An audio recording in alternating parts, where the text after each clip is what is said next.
I got a question for you. What if your new husband is jealous of your dead husband? It happens. I'm Nora McInerny. I am an author. I'm a podcaster. I'm not a therapist. I used to be an advice columnist when I was 11 years old. That's me. But I am a woman who gets a lot of emails. And some of those emails are asking for advice. Some of them are just venting their story. I fully intend to reply to all of them, but I am also tragically just a person, and so I don't.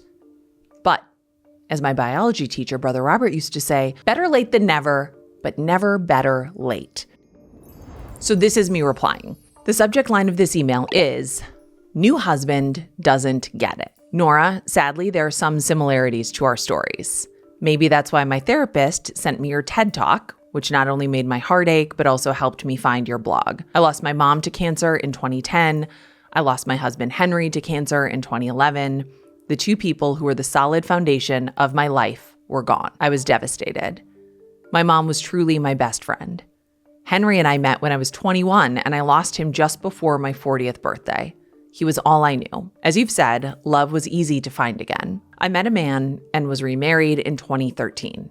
Maybe it was too soon. My heart still aches. The grief is still there. I've yet to spread my first husband's ashes.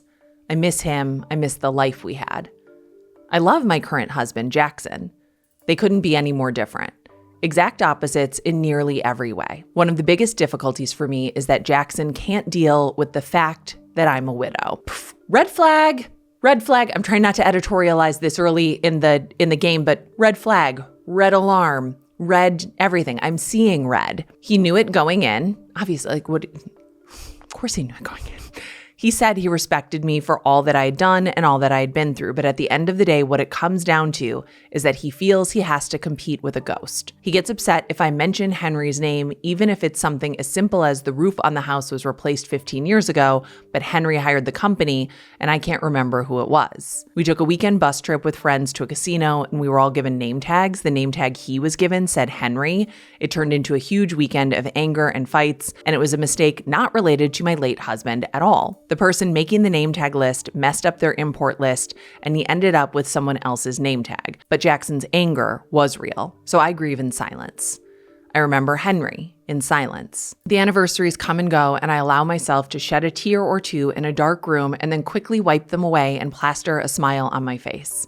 It doesn't seem fair to me or to Henry's memory. Having to outwardly pretend he didn't exist seems like a great betrayal and fills me with guilt. I don't know what to do or say to Jackson to make him understand that I can love them both, that I can grieve and love at the same time. What if he never understands it? Cracks knuckles, cracks neck, lowers cortisol so that I don't rage out. Ooh, this was maybe not the email to read and reply to the day before my own husband's 10th death anniversary, but here we are. I got this email because I am a remarried widow. I am considered lucky because my second husband, or as I call him, my current husband, doesn't feel the way that Jackson feels about Henry. And I've learned the hard way that actually makes me lucky, that the bar is so low. For men in general, I gotta be honest, like we have placed the bar at tripping height so that they may stumble over it. And it really bothers me. It really, really, really bothers me. Everything about this email bothers me. Your therapist sent you my TED Talk because my TED Talk is called We Don't Move On from Grief, We Move Forward with It. That TED Talk was an act of passive aggression made exactly for situations like this. It was not made for the grieving necessarily. It was made for the grief adjacent who have a hard time understanding sometimes that two things can be true, that you can love and miss the life you had, as this writer does, and that you can love the life that you have. To me, it is a truly bananas thing to be fighting with a ghost, to be jealous of a ghost. People have asked me before, is your current husband jealous of Aaron, my dead husband?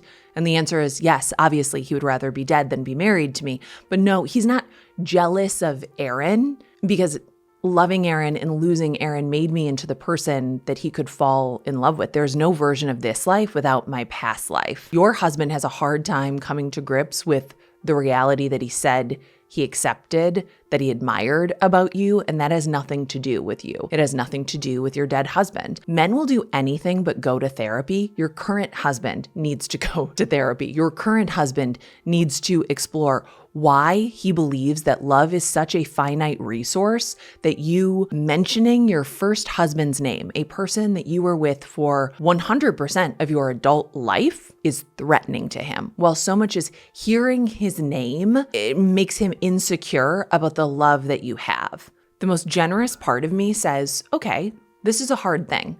This is a hard thing. It is hard to be widowed. It is hard to be alive in the world. It's hard to be a person.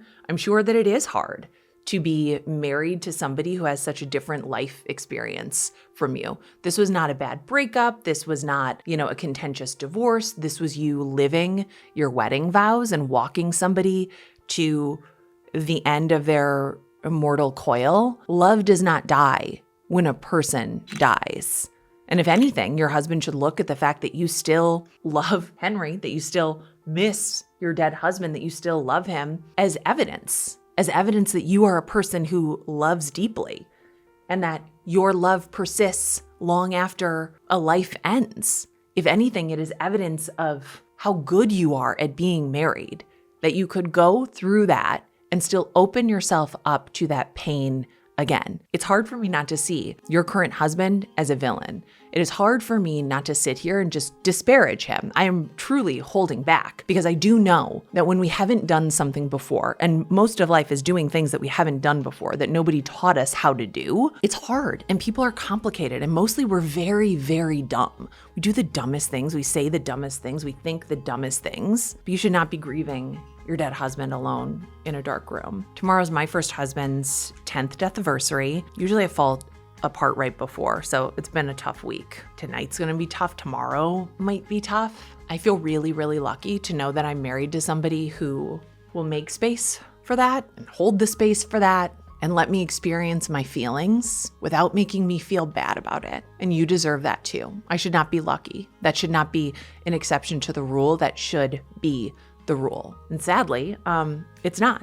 Your situation is actually pretty common among widows, female widows. I know men technically are called like widowers, but just every time I hear that word, I'm like, grow up. You can also be called a widow. Come on, get a grip. Your situation's really common. A lot of widows find themselves in relationships where their chapter 2, their next big love, or what they hope will be their next big love, doesn't get it, and is threatened by their past, by the fact that they still love a person who is dead.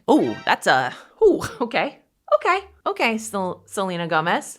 That's a lot of pigment, and this is the first time using this blush, but I don't hate it. Do I hate it? I can't tell. If you do makeup professionally and you're watching this, or if you're even just good at doing your own makeup and you're watching this and you're grossed out, look, that makes two of us.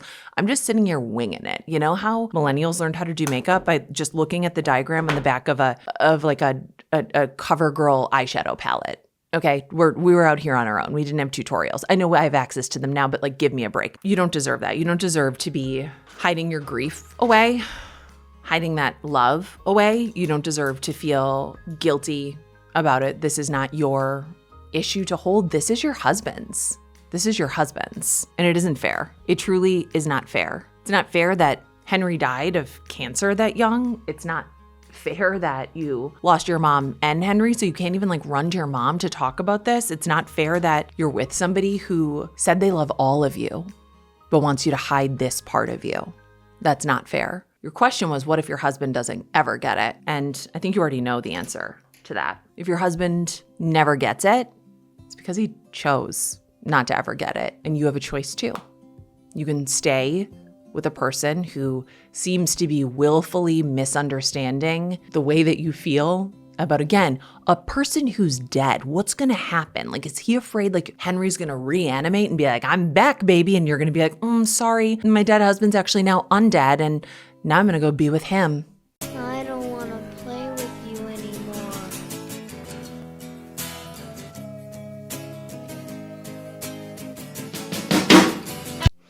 Like, what is the real fear here? This guy's got something to deal with, and it started way before you, way before Henry, and this is about him. You have a choice. Do you want to be with this person? Do you want to grieve in silence to make this person comfortable? And I can't answer that for you. But I think when we ask questions like this, we already know the answer. Part of you knows what you're going to do if your husband never gets it. A part of you knows what you are and aren't willing to accept. A part of you knows that by the time you write a stranger an email like this, you already know that it's unacceptable. You already know that you don't deserve this. If your husband never gets it, I don't think he's ever going to really get you. I think you deserve better. I can't tell you what specifically to do. I can't tell you where your breaking point or rock bottom is. I can't tell you what is and isn't acceptable for you in your marriage because I think you already know. I think the worst part about being a person is that it is amateur hour every day. Every day we go out in the world and we have experiences that we haven't experienced and we are just like learning on each other. And that's what you and your current husband are doing right now. You're learning on each other. You have never been a remarried widow. He has never been married to a widow. You seem to understand his position really clearly. I don't see him truly understanding yours. And that's what I don't like. But the thing is, nobody really knows anything about somebody's marriage except the two people in it. And I think you do know. Grief is complicated. Widowhood is complicated. Dating is complicated. I know nothing is really as simple as we like it to be. But that said, I also really do love to judge. So know that I'm not judging you. I am judging your current husband, and he sounds like a jerk. Get that man to therapy. Actually, that's not your job. Don't get him to therapy. He should get himself to therapy, okay? And by the way, if you are a man out there who knows a man, ask him if he's in therapy, okay? You all have to like do this together, right? Are you in therapy? I'm in therapy. Let's all go to therapy. Let's talk about therapy the next time we're together watching football. I don't know what men do. I don't know what you guys do when you're together, but you should be talking about your feelings. That's what you should be doing for everybody's sake, for this woman's sake, for everybody, for your own sake, Anyways, I'm Nora McInerny. I'm a remarried widow. I'm a podcaster. I'm an author, and I'm really honored to be a person that you trust with your questions. Widowhood's hard, grief is hard, marriage is hard, whether or not you're a widow. I do think everybody's doing their best. And also like some people's best is just not that good. If you've sent me an email and I haven't responded to it, I guess just keep watching videos because I might get to it. All right, that's it. I gotta put on mascara, but otherwise I think I look like pretty okay. And also I don't like to do my mascara on camera because it's like, I have to like keep my mouth open while I do it. It's like, I don't know anyone who can do eye makeup with their mouth closed. If you can, please let me know. If you're a widow and you have an opinion on this, please let me know. If you have married a widow and you have an opinion on this, please let me know. And if you have another question that you would like to ask, here's the email address, reach out, and I'll get back to you in at least within 4 years. See you soon.